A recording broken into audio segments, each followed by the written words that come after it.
سنا ہے کہ اگر انسان کی نیت صاف اور عمل راست ہو تو منزل خود چل کر اس کے قدموں تک آ جاتی ہے۔ اس کیس میں بھی کچھ ایسا ہی ہوا۔ اکثر ایک پیٹ سے پیدا ہونے والی اولاد ایک دوسرے سے اتنی مختلف اور ایک دوسرے کی اتنی مخالف ثابت ہوتی ہے کہ خون کے رشتوں پر سے لوگوں کے ایمان اٹھ جاتے ہیں۔ سن اور زر کے چکر میں دل کے نازک جذبات کو پیروں تلے کچل دیا جاتا ہے۔ السلام علیکم لسنرز، آئیے ایڈوکیٹ مرزا امجد بیگ کی ایک نئی کوٹ کہانی سنتے ہیں جس کا عنوان ہے دو رخا۔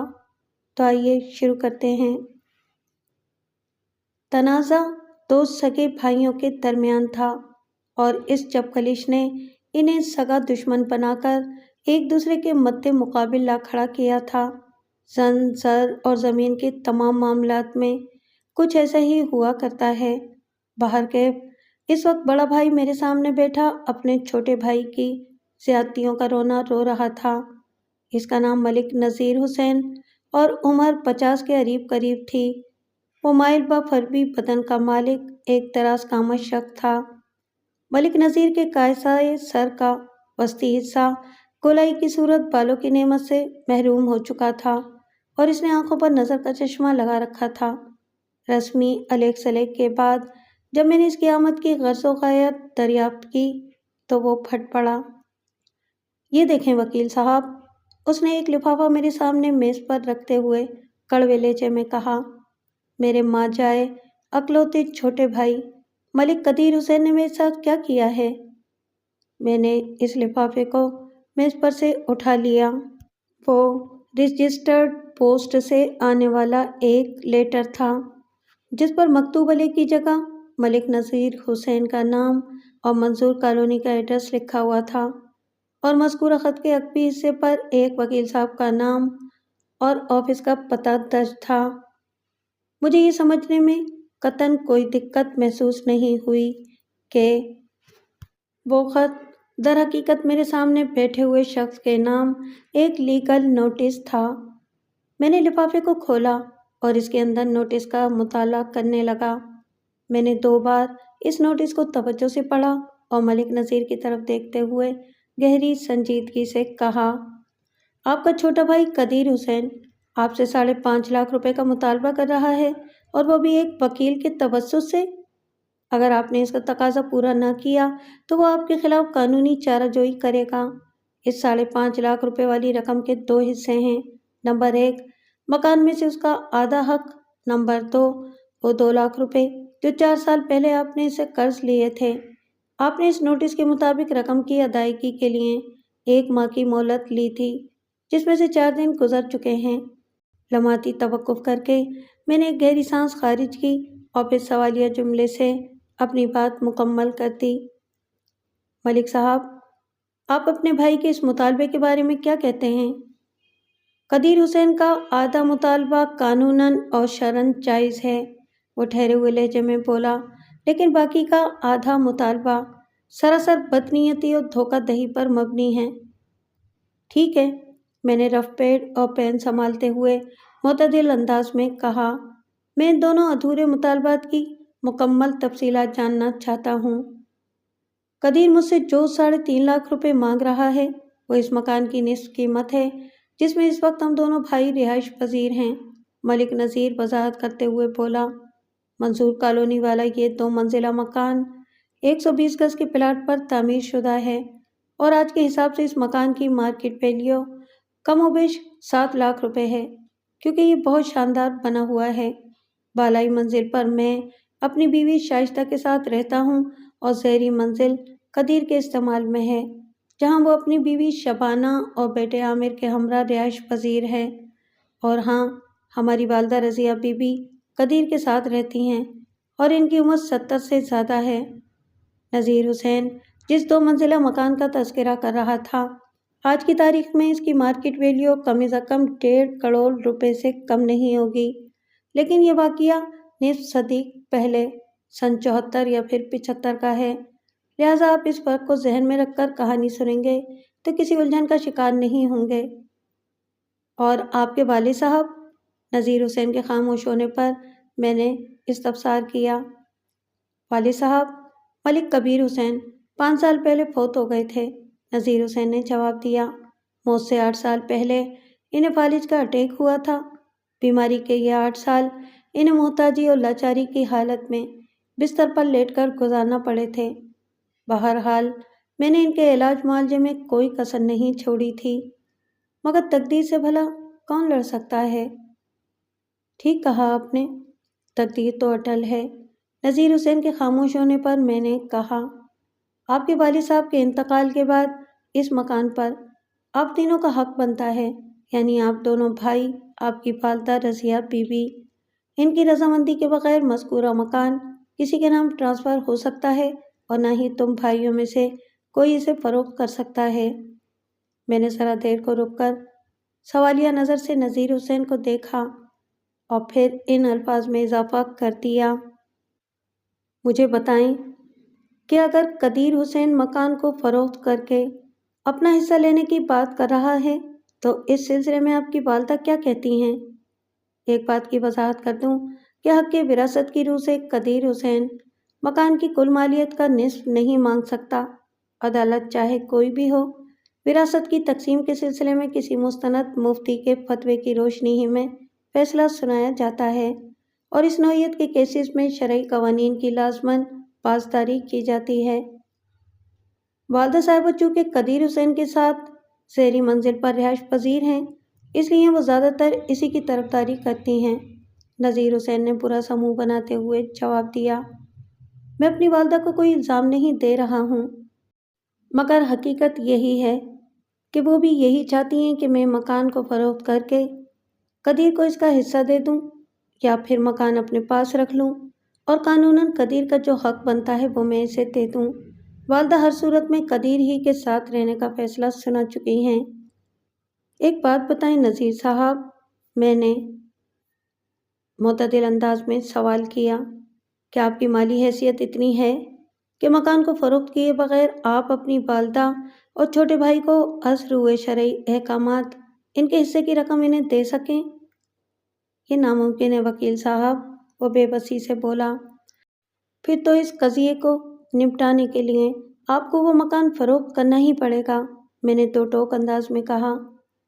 میں مکان فروخت کرنے کی راہ میں رکاوٹ نہیں ڈال رہا وکیل صاحب، وہ اضطراری لہجے میں بولا، لیکن اس حوالے سے ایک اہم مسئلے کو حل کرنا ضروری ہے۔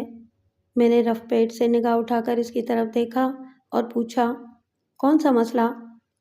آج سے 5 سال پہلے والد صاحب کا انتقال ہوا تھا اور ان کی زندگی میں یہ مکان سنگل اسٹوری ہی تھا، وہ وضاحت کرتے ہوئے بولا، اور اس وقت تک قدیر حسین کی شادی بھی نہیں ہوئی تھی۔ ہم سب لوگ مل جل کر اس گھر میں رہتے تھے۔ 3 سال پہلے جب قدیر کی شادی کا سلسلہ چلا تو میں نے سوچا کہ مکان کے اوپر ایک اور منزل بنا لینا چاہیے۔ میں نے اپنی جیب سے رقم خرچ کر کے دوسری منزل تعمیر کرائی اور شائستہ کے ساتھ اوپر شفٹ ہو گیا۔ والدہ صاحبہ قدیر کے ساتھ رہنا چاہتی تھیں سو وہ نیچے ہی رہ گئیں۔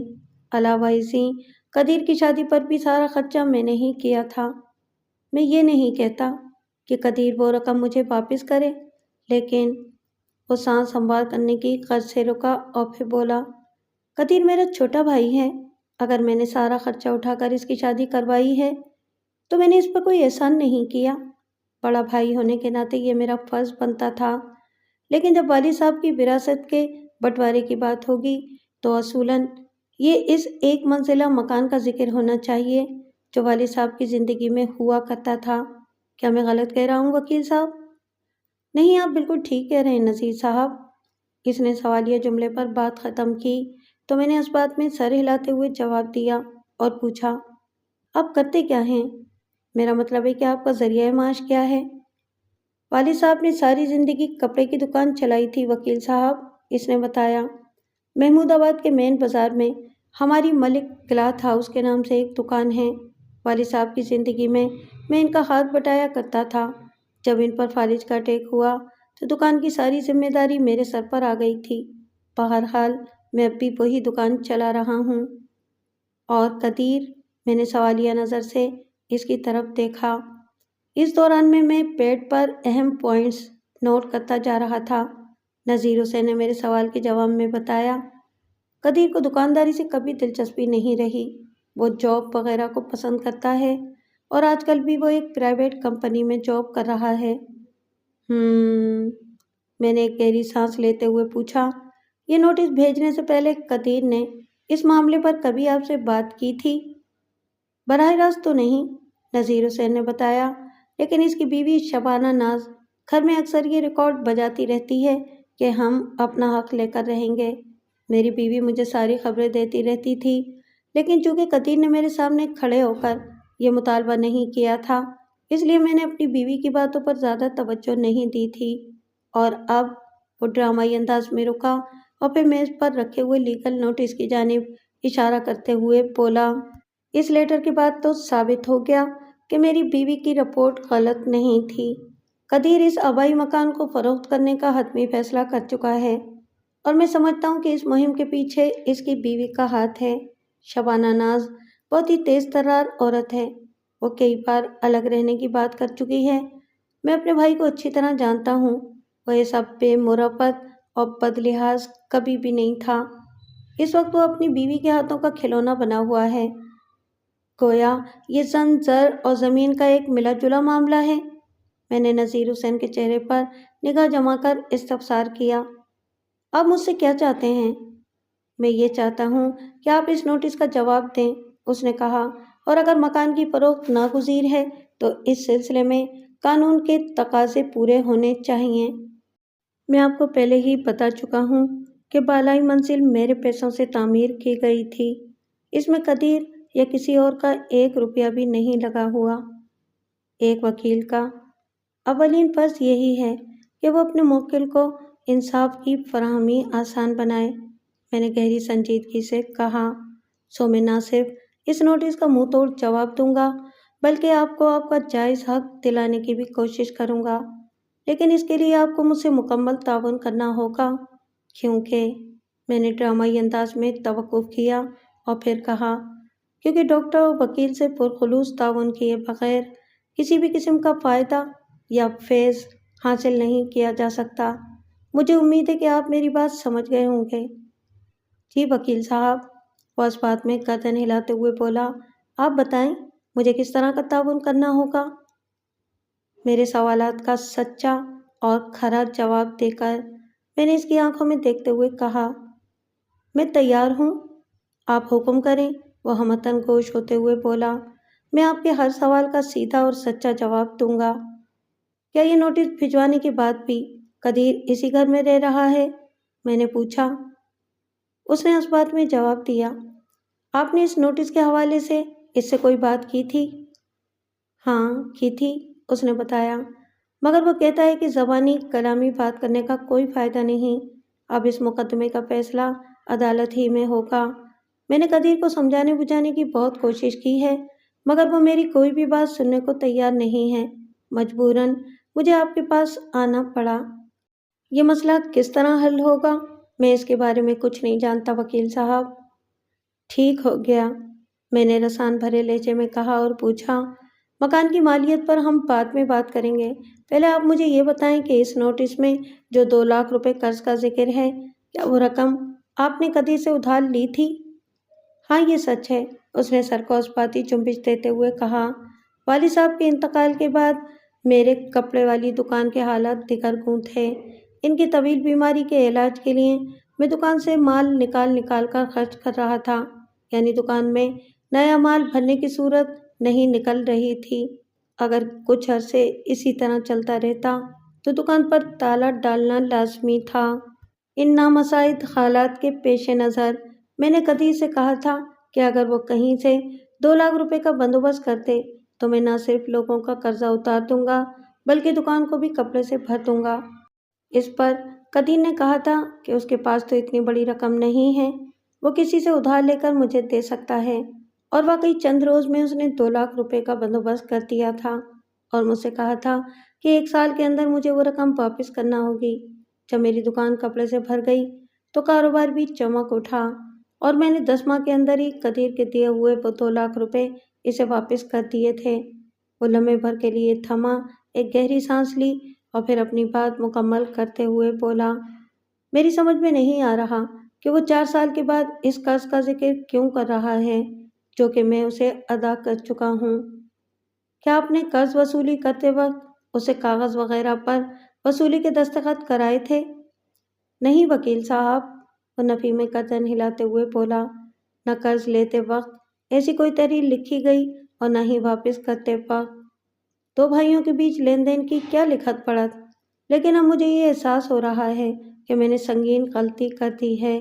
وہ بات 16 آنے درست ہے کہ جب بھی کسی سے پیسوں کا لین دین کرو تو اسے کاغذ پر تاریخ وغیرہ کے ساتھ لکھ لیا کرو، اور اس معاملے کے سلسلے میں کسی کو گواہ بھی بنا لیا کرو تاکہ وہ بوقت ضرورت سند کے طور پر کام آئے۔ وقت گزر جانے کے بعد پچھتانے کا کوئی فائدہ نہیں ہوتا ملک صاحب، میں نے ٹھہرے ہوئے لہجے میں کہا۔ بہرحال جو بھی ہوا، اس میں آپ کے لیے بچت کا ایک پہلو بھی موجود ہے۔ کون سا پہلو؟ وہ چونکے ہوئے لہجے میں بولا۔ اگر آپ کے پاس کوئی ایسی تحریری ثبوت نہیں ہے کہ آپ نے قدیر کا قرض واپس کر دیا ہے تو اس کے پاس بھی اس عمر کا کوئی ثبوت موجود نہیں کہ اس نے آپ کو 2 لاکھ روپے کا قرضہ دیا تھا۔ میں نے معتدل انداز میں کہا۔ عدالت میں اپنا دعویٰ ثابت کرنے کے لیے ٹھوس ثبوت پیش کرنا پڑتے ہیں۔ اگر آپ اڑ جائیں کہ آپ نے کبھی اپنے چھوٹے بھائی سے ادھار نہیں لیا تو وہ کچھ بھی نہیں کر سکے گا۔ بہرحال میں آپ کو غلط بیانی کرنے کا مشورہ نہیں دے رہا، ایک آپشن کی بات کر رہا ہوں۔ اگر کوئی شخص ڈھٹائی اور بدنیتی پر اتر آئے تو اس کو منہ توڑ جواب دینے کے لیے ایسے ہتھ کنڈے آزمانے میں کوئی مذائقہ نہیں ہے۔ میں سانس ہموار کرنے کی قصد سے تھما، پھر اپنی بات کو آگے بڑھاتے ہوئے ملک نذیر حسین سے پوچھا، آپ نے مکان کی بالائی تعمیر پر کتنی رقم خرچ کی تھی؟ یہی کوئی 1 لاکھ سے 1.25 لاکھ روپے، اس نے بتایا۔ مطلب یہ کہ اگر راؤنڈ فگر 1 لاکھ لگا لیے جائیں تو مکان کی موجودہ قیمت 6 لاکھ رہ جائے گی، میں نے کہا۔ اگر مکان کو فروخت کر کے شریعت کی روح سے 3 افراد میں اس کی رقم کو تقسیم کیا جائے تو کسی کے ہاتھ میں بھی کوئی تگڑی رقم نہیں آئے گی۔ آپ سب لوگوں کے لیے زیادہ بہتر یہی ہے کہ مل جل کر ایک ساتھ اسی مکان میں رہیں۔ وکیل صاحب، میں بھی تو یہی چاہ رہا ہوں، لیکن میری بات قدیر کی سمجھ میں جگہ نہیں بنا پا رہی، وہ جھنجھلاہٹ آمیز لہجے میں بولا۔ اس لیگل نوٹس کے بعد تو یہ طے ہو گیا کہ وہ عدالت سے رجوع کرنے کا فیصلہ کر چکا ہے، لہٰذا ہمیں بھی ہر قسم کی صورتحال کے لیے ذہنی طور پر تیار رہنا چاہیے۔ بالکل، آپ ٹھیک کہہ رہے ہیں، میں نے تائیدی انداز میں کہا۔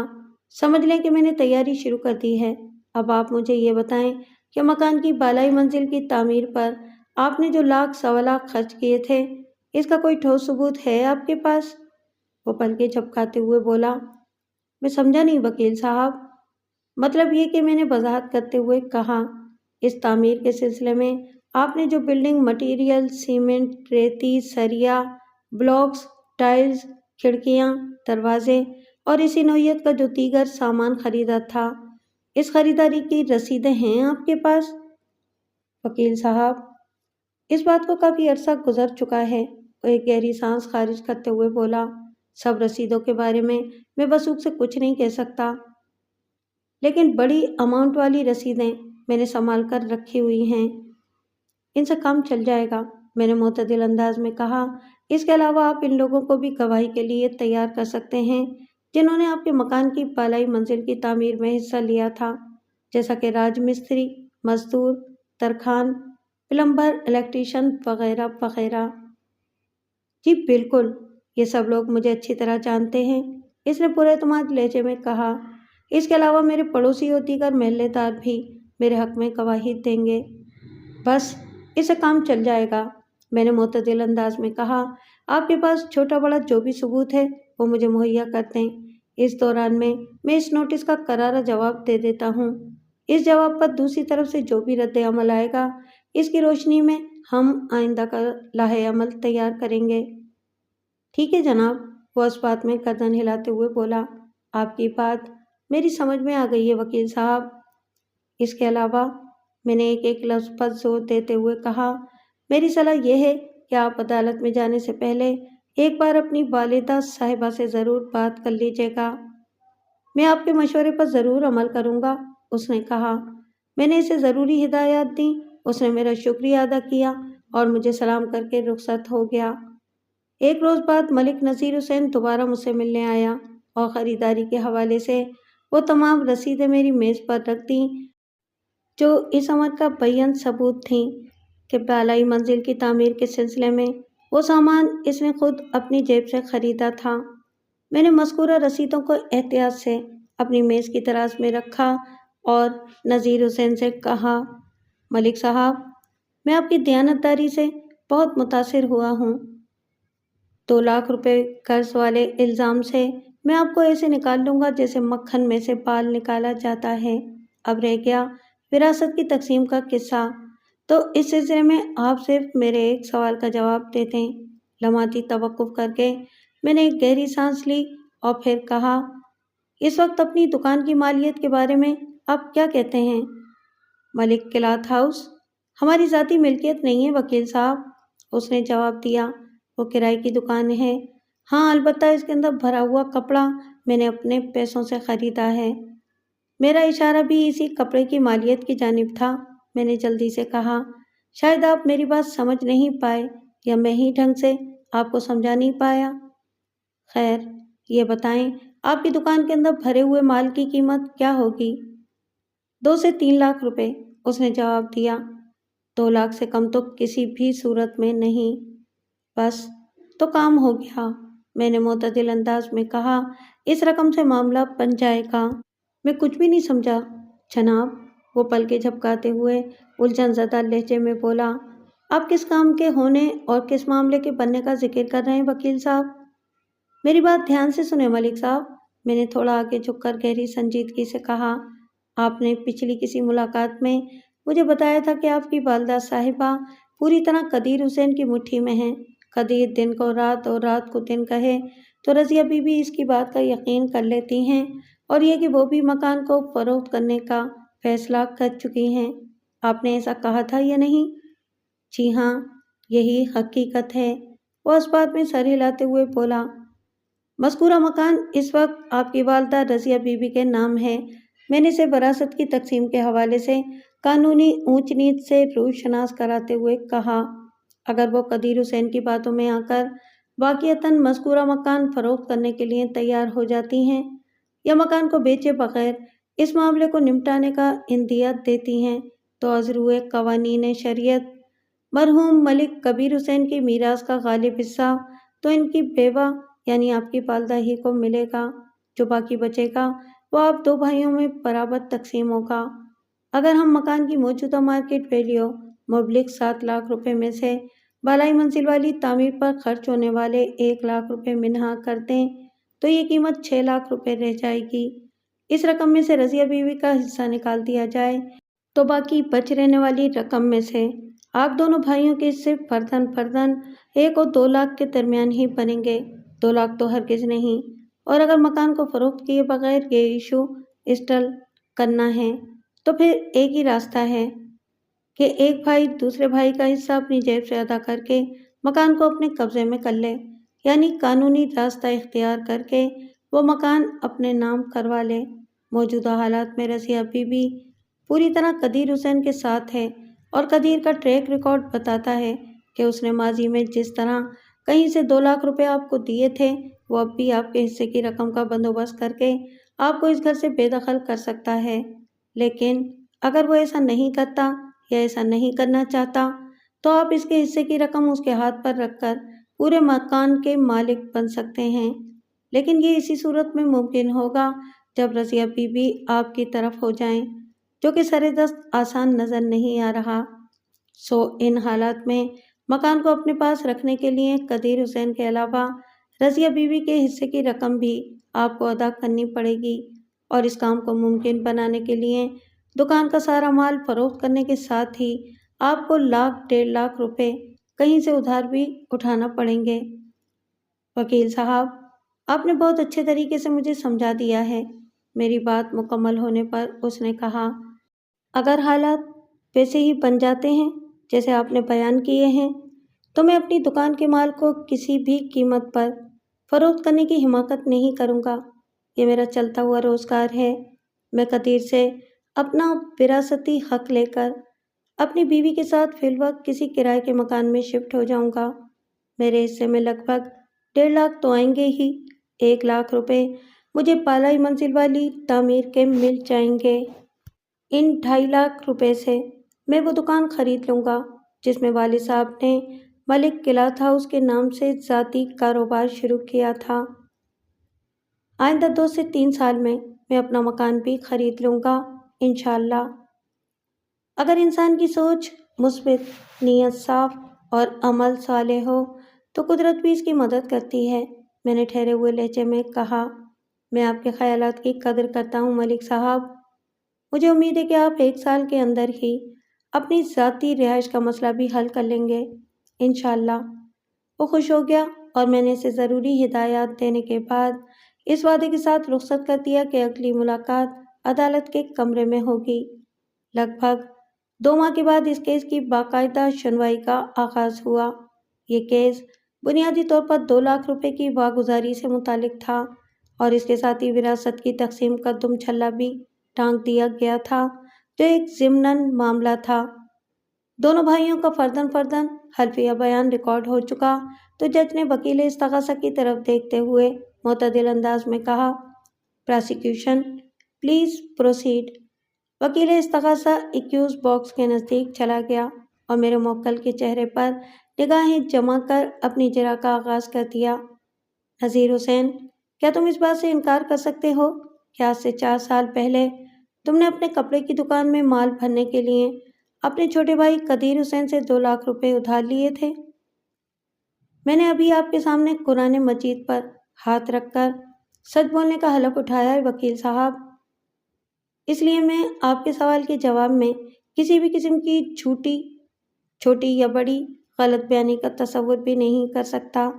ملزم نذیر حسین نے پورے اعتماد لہجے میں جواب دیا، یہ ایک حقیقت ہے کہ میں نے 4 سال پہلے قدیر سے 2 لاکھ روپے بطور قرض لیے تھے اور یہ قرضہ تمہیں 1 سال کے اندر لوٹانا تھا۔ وکیل استغاثہ نے طنزیہ انداز میں استفسار کیا، میں غلط تو نہیں کہہ رہا نا؟ آپ درست کہہ رہے ہیں، ملزم نے مختصر سا جواب دیا۔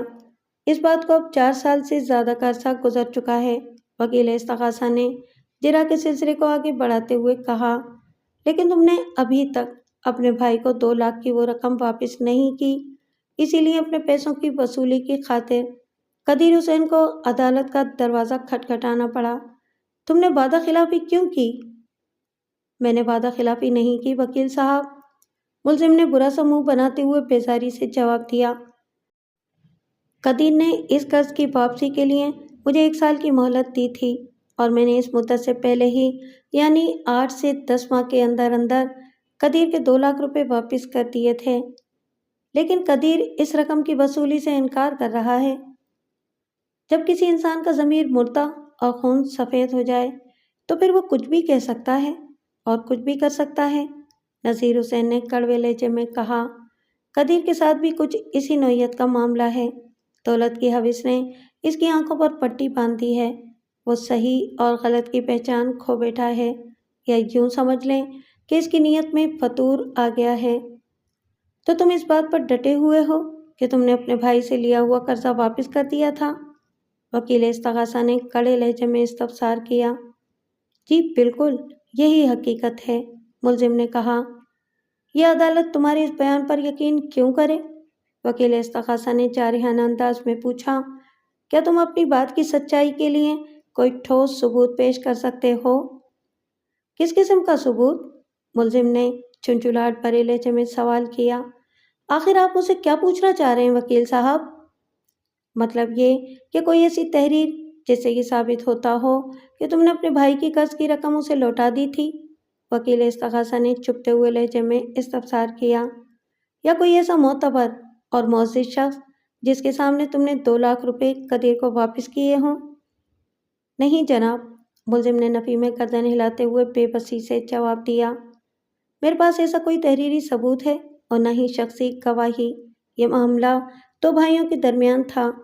قدیر نے مجھ پر بھروسہ کر کے مجھے 2 لاکھ روپے دیے تھے بطور قرضہ، اور میں نے بھی اپنی ذمہ داری نبھاتے وقت اسے وقت سے پہلے ہی اس کا ادھار واپس کر دیا تھا۔ یہ الگ بات ہے کہ اب اس کی نیت بدل گئی ہے۔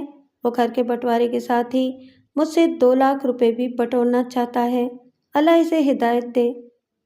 یور آنر، وکیل استغاثہ نے جج کی طرف دیکھتے ہوئے تیکھے لہجے میں کہا، یہ 200 یا 2000 روپے کا معاملہ نہیں ہے، بلکہ ملزم 4 سال سے اپنے چھوٹے بھائی کے 2 لاکھ روپے ہڑپ کیے بیٹھا ہے۔ معزز عدالت سے میری استدعا ہے کہ فریادی کی رقم اسے لوٹائی جائے، اور وہ بھی سخت ترین تعزیری کارروائی کے ساتھ، تاکہ آئندہ کسی شخص کو اپنے چھوٹے بھائی کے پیسے کھانے کی جرأت نہ ہو۔ مجھے اور کچھ نہیں کہنا جناب عالی۔ پھر وہ میری طرف دیکھتے ہوئے ماندانہ لہجے میں بولا، یور وٹنس۔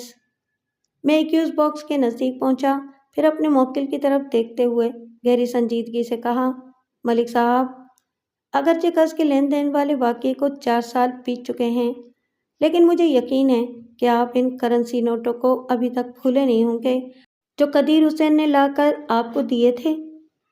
جی، مجھے اچھی طرح یاد ہے، وہ اس بات میں گردن ہلاتے ہوئے بولا۔ قدیر 2 لاکھ کی وہ رقم ایک تھیلے میں بھر کر لایا تھا۔ ایک تھیلے میں بھر کر؟ میں نے حیرت بھرے لہجے میں پوچھا، کیا وہ 5 اور 10 روپے کے نوٹ اٹھا لایا تھا؟ جب کا یہ واقعہ ہے، اس زمانے یعنی 1974-75 میں 1، 5، 10، 50، 100 اور 500 روپے کے کرنسی نوٹ گردش میں ہوا کرتے تھے۔ 500 والا نوٹ خاصے بڑے سائز کا تھا اور اس کا رنگ بھی سرخ تھا۔ یہ سرخ نوٹ 1964 میں پہلی مرتبہ متعارف کرایا گیا تھا، پھر 1986 میں اسے بند کر کے اس کی جگہ 500 روپے والا سبز نوٹ جاری کر دیا گیا تھا۔ 5 اور 10 والے نوٹ نہیں جناب، ملزم نے نفی میں گردن ہلائی اور بتایا، وہ سب 100 روپے والے نوٹ تھے، پوری 20 گڈیاں، ہر گڈی میں 10,000 روپے۔ دیٹس آل یور آنر، میں نے جج کی طرف دیکھتے ہوئے کہا۔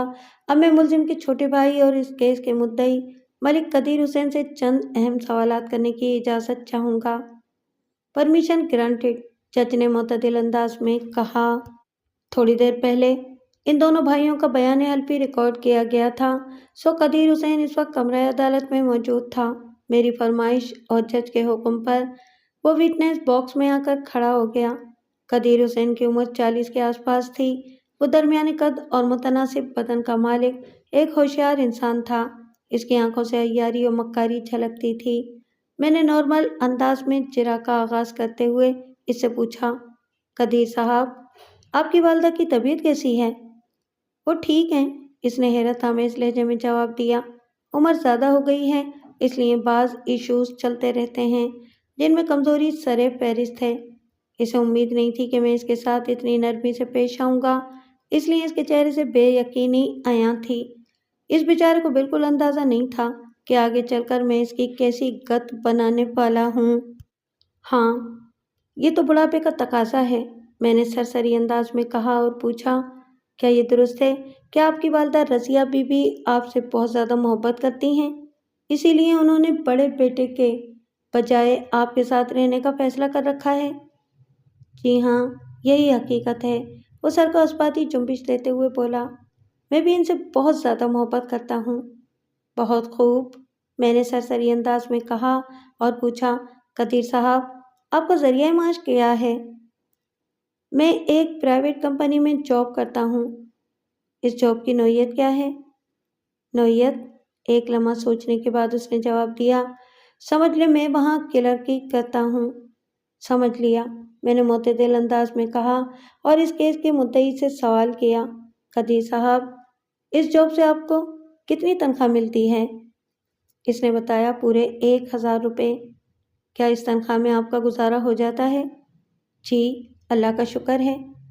آپ کے والد صاحب ملک کبیر حسین تو کپڑے کا کاروبار کیا کرتے تھے، اور اس کام کو آپ کے بڑے بھائی ملک نذیر حسین نے بخوبی سنبھال رکھا ہے۔ میں نے اس کے چہرے پر نگاہ جما کر استفسار کیا، پھر کیا وجہ ہے کہ آپ اپنا ذاتی کام چھوڑ کر یہ چھوٹی موٹی نوکری کر رہے ہیں؟ یہ تو اپنی اپنی پسند کی بات ہے وکیل صاحب، اس نے عجیب سے لہجے میں جواب دیا۔ ٹھیک کہا آپ نے، پسند اپنی اپنی، خیال اپنا اپنا، میں نے معنی خیز انداز میں کہا اور جرا کے سلسلے کو آگے بڑھاتے ہوئے سوال کیا، آپ کے بڑے بھائی اور اس کیس کے ملزم ملک نذیر حسین نے تھوڑی دیر پہلے معزز عدالت کو بتایا ہے کہ 4 سال پہلے آپ نے اسے جو 2 لاکھ روپے ادھار دیے تھے وہ 100 روپے والے نوٹوں کی شکل میں تھے، یعنی کل 2000 نوٹ 20 گڈیوں کی صورت، اور یہ رقم آپ ایک تھیلے میں ڈال کر لائے تھے۔ کیا آپ اپنے بھائی کے اس بیان کی تصدیق کرتے ہیں؟ جی، نذیر نے ٹھیک کہا ہے، وہ رکھائی سے بولا۔ عدالت یہ جاننے میں گہری دلچسپی رکھتی ہے کہ 2 لاکھ روپے والی وہ رقم آپ کہاں سے تھیلے میں بھر کر لائے تھے؟ میں نے اس کی آنکھوں میں جھانکتے ہوئے تیز لہجے میں پوچھا۔ میں کچھ سمجھا نہیں، وہ بدکے ہوئے انداز میں بولا۔ آخر آپ کہنا کیا چاہ رہے ہیں؟ اس سوال میں میری چاہت کا کوئی عمل دخل نہیں، بلکہ جیسا کہ میں نے بتایا، یہ معزز عدالت کا مطالبہ ہے، اس لیے آپ کو جواب تو دینا ہی ہوگا۔ میں نے بدستور اس کی آنکھوں میں دیکھتے ہوئے کہا، ہاں، البتہ اس حوالے سے میں آپ کو اپنے عدم اطمینان کا سبب بتا سکتا ہوں۔ وہ سوالیہ نظروں سے مجھے دیکھنے لگا، لیکن منہ سے کچھ نہیں بولا۔ میں نے کہا، قدیر صاحب، تھوڑی دیر پہلے آپ نے میرے ایک سوال کے جواب میں بتایا تھا کہ آپ کسی پرائیویٹ کمپنی میں جو کلرکی کرتے ہیں، اس کے بدلے میں آپ کو پورے 1000 روپے تنخواہ ملتی ہے۔ اس تناظر میں میری محدود سوچ اس نقطے کو پکڑ نہیں پا رہی کہ میں نے ڈرامائی انداز میں توقف کیا اور پھر ان الفاظ میں اپنی بات کو کہا، 1000 روپے ماہانہ تنخواہ اٹھانے والا کوئی شخص کسی کو 2 لاکھ روپے قرض کیسے دے سکتا ہے؟ یہ تو آپ کے 200 ماہ یعنی 16.5 سال کی تنخواہ کے برابر رقم بنتی ہے۔ آپ سے کس نے کہہ دیا کہ وہ رقم میں نے اپنی جیب سے دی تھی؟ وہ طنزیہ لہجے میں بولا۔ کسی نے نہیں کہا، یہ محض میرا اندازہ ہے۔ میں نے مچھلی کو گرم تیل میں ڈالنے سے پہلے اچھی طرح مسالہ لگاتے ہوئے کہا، آپ میرے اس اندازے کو غلط ثابت کر سکتے ہیں۔ آپ کا اندازہ واقعی غلط ہے وکیل صاحب، وہ عجیب سے رعونت بھرے لہجے میں بولا۔ میں نے وہ 2 لاکھ روپے ایک پارٹی سے قرض اٹھا کر نذیر حسین کو دیے تھے۔ اس پارٹی کا کوئی نام بھی ہوگا؟ میں نے سوالیہ نظر سے اس کی طرف دیکھا۔ ہے نا؟ اس نے جواب دیا۔ ہاں، اس بندے کا نام سلطان بھائی ہے۔ اوہ، اچھا، میں نے چبھنے والے انداز میں کہا، یہ سلطان بھائی تو لگتا ہے کہ کوئی بہت ہی دیالو قسم کے سخی داتا ہیں، جو اتنی بڑی رقم یوں ہی اٹھا کر، میرا مطلب ہے کہ تھیلے میں بھر کر کسی کو بھی تھما دیتے ہیں۔ یہ سلطان بھائی کا دھندا ہے، قدیر نے میری بات کے جواب میں کہا۔ تو کیا آپ معزز عدالت کو یہ بتانے کی کوشش کر رہے ہیں کہ سلطان بھائی سود پر لوگوں کو پیسے ادھار دیتے ہیں؟ میں نے اپنی آواز کو قدرے بلند کرتے ہوئے قدیر سے پوچھا۔ آپ نے وہ 2 لاکھ روپے سود پر سلطان بھائی سے لے کر نذیر بھائی کو دیے تھے؟ سود پر نہیں، بیاج پر، وہ گڑبڑا کر رہ گیا۔ سود، بیاج، منافع، انٹرسٹ اور مارک اپ، یہ سب ایک ہی ہیں قدیر صاحب، میں نے تصحیح کرنے والے انداز میں کہا۔ عدالت یہ جاننا چاہتی ہے کہ سلطان بھائی نے کس شرح سود پر آپ کو 2 لاکھ روپے بطور قرض دیے تھے؟ دوسرے لوگوں کو تو وہ 5% کے حساب سے قرضہ دیتے ہیں، یعنی 100 روپے پر 5 روپے، 1000 پر 50 اور 1 لاکھ روپے پر 5000۔ لیکن میرے ساتھ ان کے دوستانہ تعلقات ہیں، اس لیے ضرورت پڑنے پر وہ مجھے صرف 1% بیاج پر رقم مہیا کر دیتے ہیں۔ بڑی دلچسپ اور قابل فخر دوستی ہے آپ لوگوں کی، میں نے معنی خیز انداز میں کہا۔